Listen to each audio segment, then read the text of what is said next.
चलिए जानते हैं हरियाणा की 25 बड़ी खबरों को सिर्फ 10 मिनट में। लेकिन उससे पहले वीडियो को लाइक और चैनल को सब्सक्राइब जरूर करें। एयरफोर्स स्कूलों को बम से उड़ाने की धमकी। दिल्ली एनसीआर में उस समय हड़कंप मच गया जब आर्मी पब्लिक स्कूल और वायुसेना बाल भारतीय स्कूल को ईमेल के जरिए बम से उड़ाने की धमकी मिली। ईमेल में किसी खास स्कूल का नाम नहीं था, फिर भी एहतियातन गुरुग्राम के राजीव चौक स्थित एयरफोर्स स्कूल को खाली करा लिया गया। बच्चों को तुरंत सुरक्षित घर भेज दिया गया। पुलिस और बम निरोधक दस्ते ने जांच की, हालांकि कुछ संदिग्ध नहीं मिला। प्रशासन ने सुरक्षा बढ़ाते हुए स्कूलों में निगरानी कड़ी कर दी है। अभिभावकों से अपील की गई है कि वे अफवाहों पर ध्यान न दें और प्रशासन के निर्देशों का पालन करें।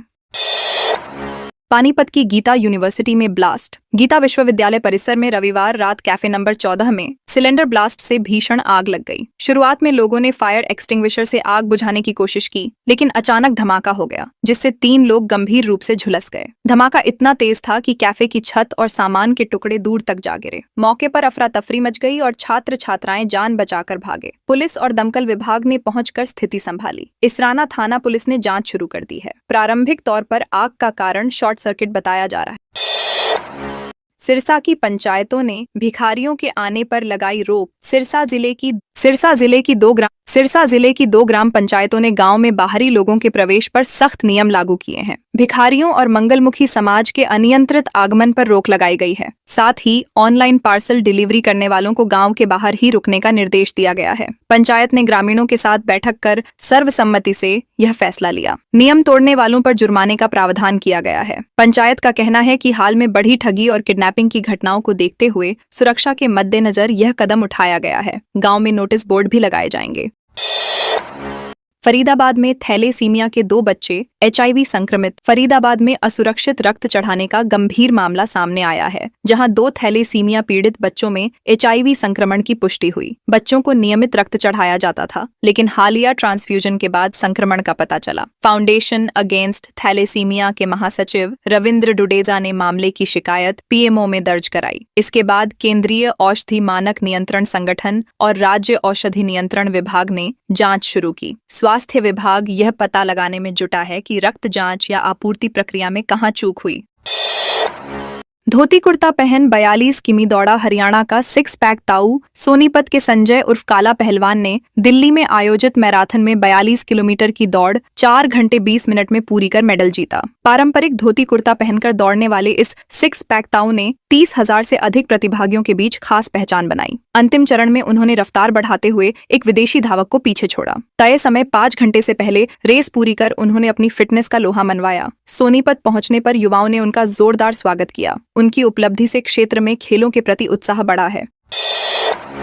नारनौल में ग्रामीणों ने स्कूल पर जड़ा ताला। महेंद्रगढ़ जिले के नारनौल के गांव जलाव स्थित राजकीय वरिष्ठ माध्यमिक विद्यालय में ग्रामीणों ने एक प्रवक्ता के तबादले की मांग को लेकर स्कूल पर ताला जड़ दिया। सूचना मिलते ही खंड शिक्षा अधिकारी पवन भारद्वाज मौके पर पहुंचे और समझाइश के बाद ताला खुलवाया। ग्रामीणों का आरोप है कि PGT केमिस्ट्री प्रवक्ता के व्यवहार से स्कूल का माहौल प्रभावित हो रहा है। इस स्कूल में आसपास के कई गांवों के छात्र पढ़ते हैं। ग्रामीणों ने शिक्षा व्यवस्था सुधारने और विवादित शिक्षक का तबादला करने की मांग दोहराई। प्रशासन ने मामले की जांच का आश्वासन दिया है।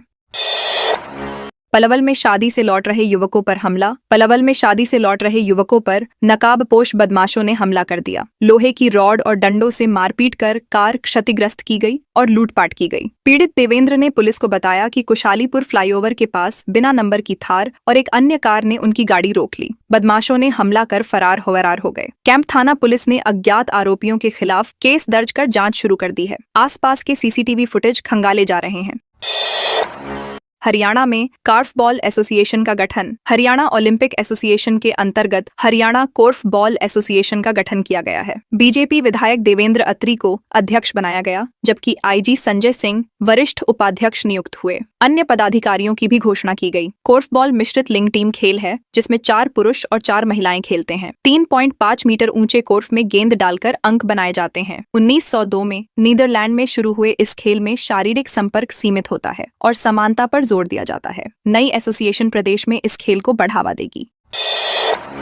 कुरुक्षेत्र में किसानों ने जलाई ट्रेड डील की प्रतियां। कुरुक्षेत्र में भारतीय किसान यूनियन की बैठक जाट धर्मशाला में हुई। संगठन के अध्यक्ष गुरनाम सिंह चारोनी ने भारत अमेरिका ट्रेड डील का विरोध करते हुए इसे किसान विरोधी बताया। बैठक के बाद किसानों ने समझौते की प्रतियां जलाकर प्रदर्शन किया। 23 मार्च को पिपली अनाज मंडी में बड़ी रैली आयोजित करने का ऐलान किया गया। नेताओं ने कहा कि डील से आयात बढ़ेगा और घरेलू फसलों के दाम घटेंगे। यदि मांगे नहीं मानी गईं तो आंदोलन तेज करने की चेतावनी दी गई है।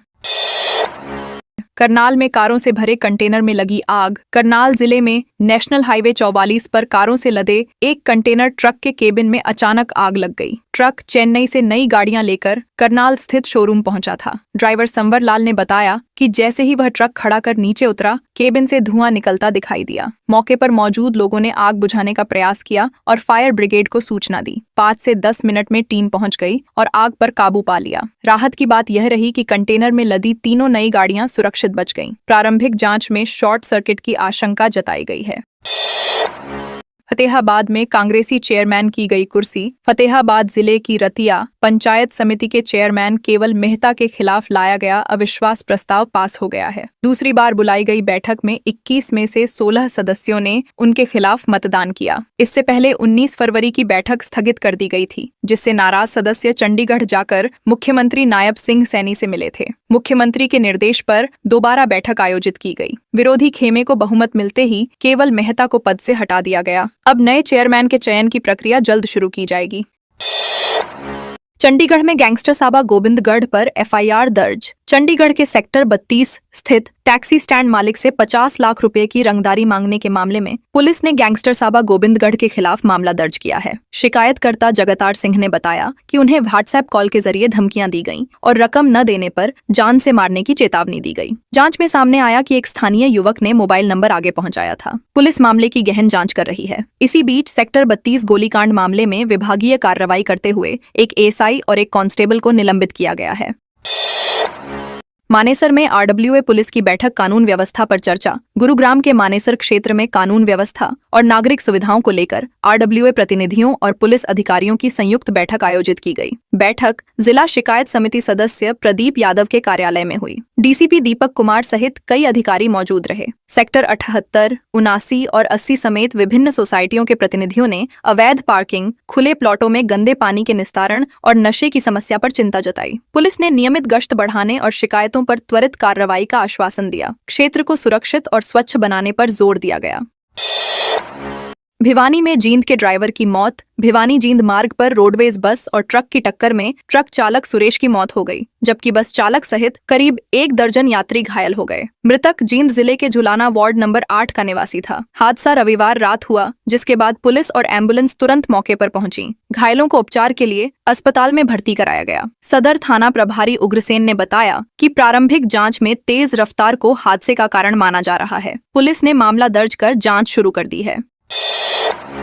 पानीपत में ट्रक ने ट्रैक्टर ट्रॉली को मारी टक्कर। पानीपत के इसराना क्षेत्र में जीटी रोड पर सोमवार सुबह एक बड़ा सड़क हादसा हुआ। यमुनानगर से राजस्थान जा रहा ट्रक नींद की झपकी के कारण लकड़ियों से भरी ट्रैक्टर ट्रॉली से टकरा गया। टक्कर इतनी जोरदार थी कि ट्रक का अगला हिस्सा बुरी तरह क्षतिग्रस्त हो गया। हादसे में ट्रक चालक और उसका साथी गंभीर रूप से घायल हो गए, जिन्हें राहगीरों की मदद से निजी अस्पताल में भर्ती कराया गया। पुलिस ने मौके पर पहुंचकर यातायात बहाल किया और वाहन को कब्जे में लेकर जांच शुरू कर दी है।